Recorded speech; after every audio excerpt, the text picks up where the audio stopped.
Bismillahirrahmanirrahim. Assalamualaikum warahmatullahi wabarakatuh.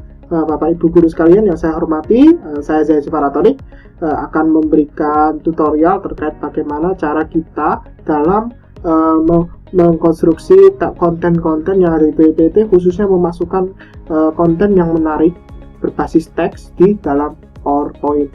So, mari kita simak video yang akan saya berikan melalui channel ini. Terima kasih.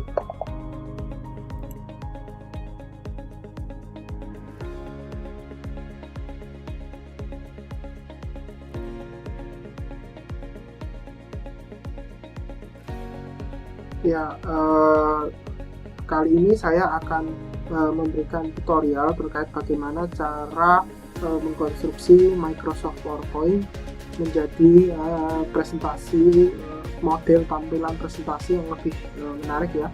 Yang atas dasarnya sebenarnya kalau bicara masalah menarik atau tidak itu sebenarnya tergantung dari kemampuan kreativitas masing-masing ya.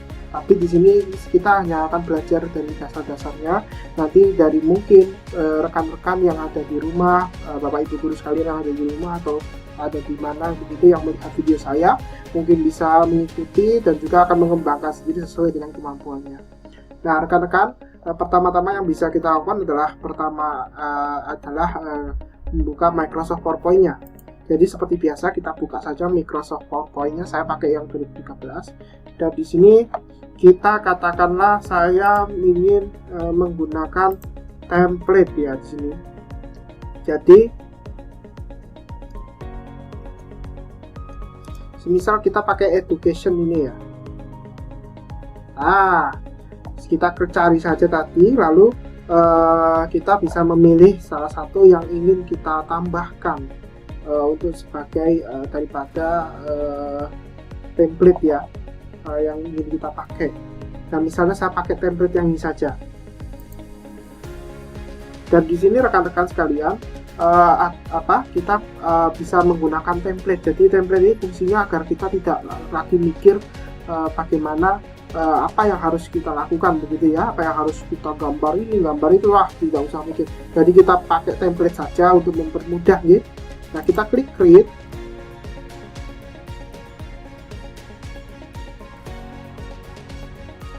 Dan di sini sudah tersedia. Jadi rekan-rekan tinggal memasukkan materi saja di sini. Nah, katakanlah saya akan memberikan materi tentang teknologi pendidikan ya. Nah, katakanlah ini nama saya.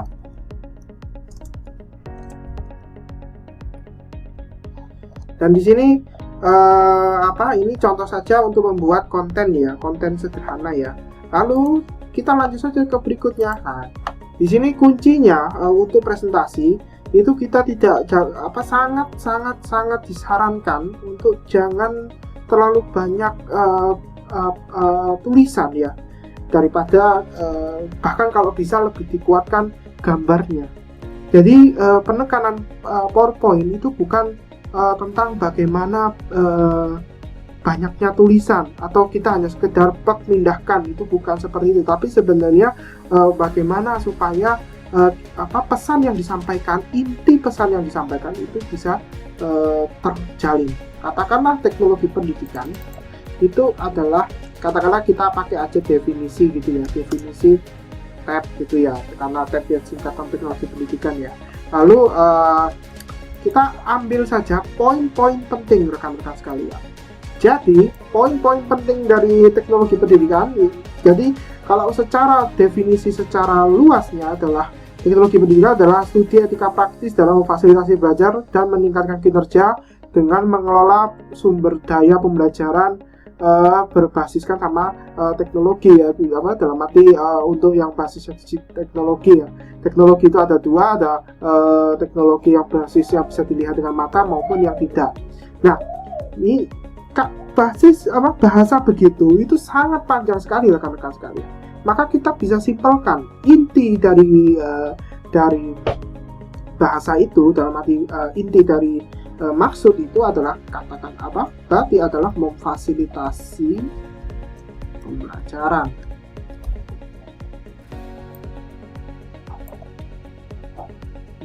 sama tadi meningkatkan kinerja. Oke, lalu apa juga setelah meningkatkan kinerja tadi mengelola ya sumber belajar. Oke, nah begitu Bapak Ibu guru sekalian. Jadi minimal jangan sampai banyak sekali biasanya yang saya temui juga itu kadang-kadang hanya sekedar plek begitu ya. Ya gitu, kalau bisa kita hindari saja. Tapi kalau misalnya sangat terpaksa, dalam arti Bapak Ibu guru sekalian tidak kesulitan untuk mencari titik poin yang akan hendak disampaikan, Bapak Ibu bisa saja coba saja, kita akan mencoba lagi, kita katakanlah definisi tab lagi ya, tapi ini secara luas ya. Nah, katakanlah karena saya juga perlu perlu mengambil di Google agar biar cepat saja.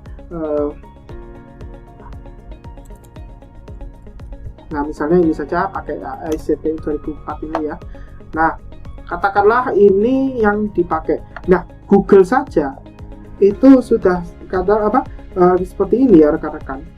Jadi kita katakanlah seperti ini. Dan jangan lupa rekan-rekan, untuk karena kalimat ini sangat panjang sekali, maka harus dikasih penekanan-penekanan di dalamnya. Nah, penekanan itu apa? Penekanan itu sebenarnya adalah yang ditekankan, sederhana yang ditekankan dari poin yang utama dari suatu kalimat. Nah, contoh penekanan itu bisa berupa bold, bisa berupa huruf yang lebih besar dan sebagainya. Nah, katakanlah saya ambil saja semua di sini ya. Katakanlah ambil saja semua. Nah, kita copy paste saja ya, karena biar mempercepat ya. Nah, di sini kita ambil saja di sini. Nah, kita sudah mengambil salah satu definisi poin di sini. Nah, kita bisa pakai bentuknya bold, bisa seperti ini ya rekan-rekan. Tapi kita coba saja tanpa bold gitu ya, kita buat tanpa bold. Nah, rekan-rekan kita bisa dengan bentuk bold tadi, misalnya seperti ini. Studi dan etika praktis etis ya. Oke. Nah, jadinya seperti ini. Lalu tadi kata kuncinya adalah memfasilitasi pembelajaran ya. Oke, memperbaiki kinerja. Jadi fokus pada kata kuncinya. Ini tadi bukan kata kunci ya, jadi kita hapus saja. Lalu mengelola, ini kata kuncinya tadi salah, tadi ya, mengelola ini bukan mengelola, tapi menciptakan, memanfaatkan, mengelola ya, ini kata kuncinya. Nah, sekarang berarti tadi yang bagian ini tambah lagi ya, menciptakan, memanfaatkan ya, menciptakan untuk belajar, memanfaatkan sumber belajar. Nah, katakanlah gitu ya. Nah, sumber belajar ini maksudnya sumber teknologi ya. Nah, teknologi ya, setelah itu kalau ingin ini sudah sangat jelas rekan-rekan. Nah, kalau ingin lebih memperjelas, dalam arti lebih ingin memberikan tekanan kembali, maka kita katakanlah pakai yang ini aja. Jadi kita increase itu tingkatkan, kita besarkan tulisannya. Nah, jadi seperti ini ya rekan-rekan, 36 berarti ini juga sama 36 ya. Jadi nah, kita buat seperti ini, menciptakan, mengelola proses. Nah, kita tidak usah samakan. Ini tergantung. Nah, misalnya seperti ini. Nah, kita besarkan lagi. Nah segini ya. Nah, berarti kata kuncinya adalah teknologi pendidikan dalam memfasilitasi pembelajaran, memperbaiki kinerja dengan menciptakan, memanfaatkan, mengelola. Ya, jadi sekian ya pemaparan dari saya. Semoga ini bisa bermanfaat buat rekan-rekan sekalian yang sedang ingin kebingungan ya mengenai bagaimana cara dalam